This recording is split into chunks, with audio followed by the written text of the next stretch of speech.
So as we've seen, classic mode is a great place to start for anyone getting into this instrument for the first time. And no other layout is as powerful as classic mode to get you swimming through those seas of microtonality for the first time. So let's see how we can apply that.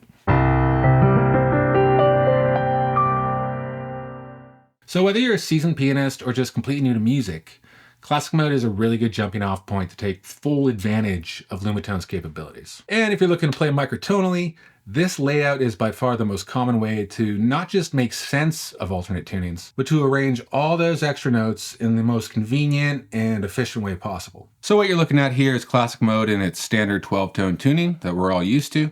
Check out the video we did on that if this is still unfamiliar to you. But just real quick, the whites are the naturals, and these blues are the sharps.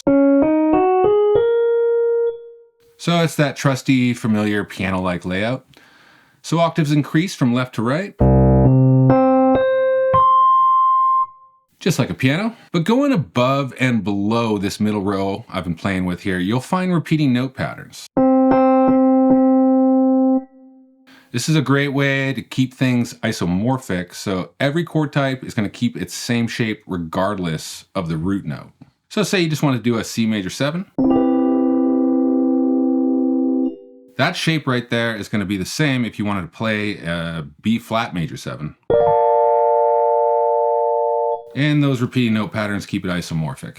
But these extra rows really come in handy when you want to start adding extra notes that go beyond that equally divided 12 note per octave. So if you're new to microtonality, this video is for you. And a good place to start with microtonal tunings is to play around with EDOs, which stands for equal divisions of the octave. With the standard tuning, every octave is divided by an equal amount of cents, making it an EDO, known as 12 EDO, because we have 12 equal divisions, or 12 notes. But you can also divide that octave by any other amount of notes, which is going to give you new flavors for even the common intervals like thirds and sevenths, while also giving you the option to play intervals that go way beyond what you're used to hearing. And all that's going to depend on which EDO you choose to mess around with. From 7 EDO to 53 EDO, they all have their own flavors. So here in the standard 12 EDO, we have two choices of thirds. We have the major third and the minor third. They are lovely and quite useful, but sometimes it's nice to make a soup with, some more herbs and spices on the shelf to give us some options for flavors. So what happens when we want to keep that classic mode layout but have the octave be divided by 31 notes instead of 12? Well, you get 31 EDO. We do have a preset for that. Now, as you can see, we still have this familiar piano-like layout, with the middle row still providing the naturals and the sharps, as it was with 12 EDO. But now we have this blue row for our double sharps, the orange row is our flats, and the red row is our double flats. Unlike the standard 12-note tuning that got rid of all these extra notes and decided that a G sharp is the same as an A flat, here a G sharp is an entirely different note than an A flat.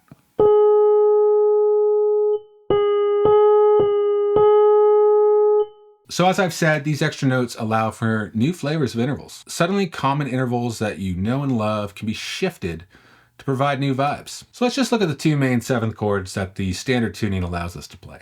For the major 7, we have the 1, the 3, the 5, and the 7. And for the minor 7, we have the 1, the minor 3rd, 5th, and the minor 7. But by dividing the octave up by 31 notes, we now have a lot more options to play a chord of this type. Starting with just the thirds, we could play the approximation of that major 3rd and 12 EDO, but here on 31. And a step below that is what is known as a neutral third. Go a step below that, and it's 31 EDO's approximation of a minor third. And one step below that, we have a sub-minor third. But that's not all for thirds. We could go a step above the major third to find the supermajor. Now, turning to the sevenths, we could do a run-of-the-mill approximation of 31 EDOs, major 7, which is still the exact same shape as it is in classic mode's standard 12-note tuning. Or a minor 7. But keep in mind, even though you can play a C major 7 and a C minor 7 in 31 EDO the exact same way you would play it on a 12 EDO classic mode layout, there are subtle differences. You actually don't even need to play any of these new intervals to at least start to feel a bit of a new resonance and flavor from what we're used to hearing. Let's just hear them back to back here.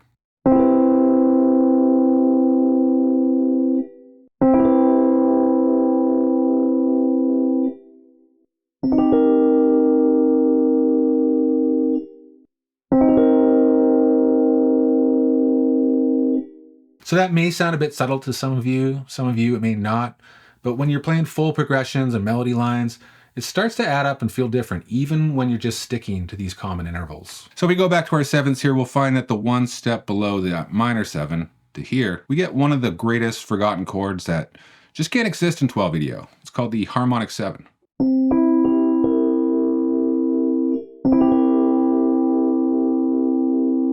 So played with a major 3rd, and it's actually the 7 is a step below the minor 7.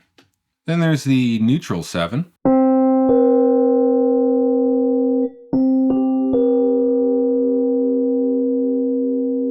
You play that with a neutral 3rd. But remember, we have a whole host of new 3rds or even 6ths to work with, so it's always fun to start mixing and matching until you find something that works for you. And it won't always work.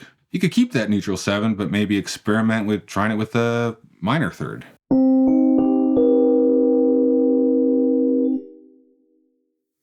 Maybe you want to try it with a sub-minor 3rd.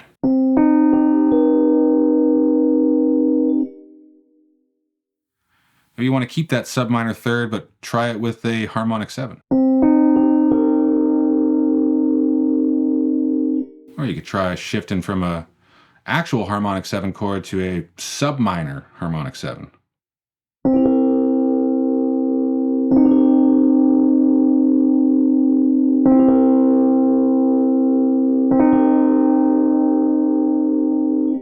And of course, this is still completely isomorphic, so even though it seems like all these new chords are making things more complex, once you know the shape of a chord type, you can play that same chord type anywhere.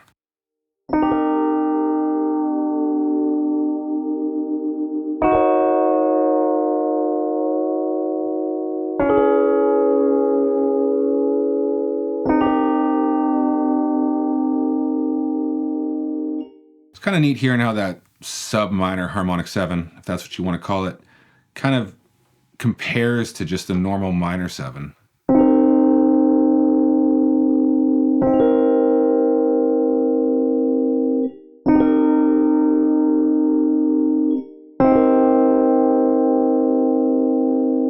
Since we are talking about 7s, I should mention there's also a super major 7, which is just one step above the major 7. Which can act as, a nice little transition chord.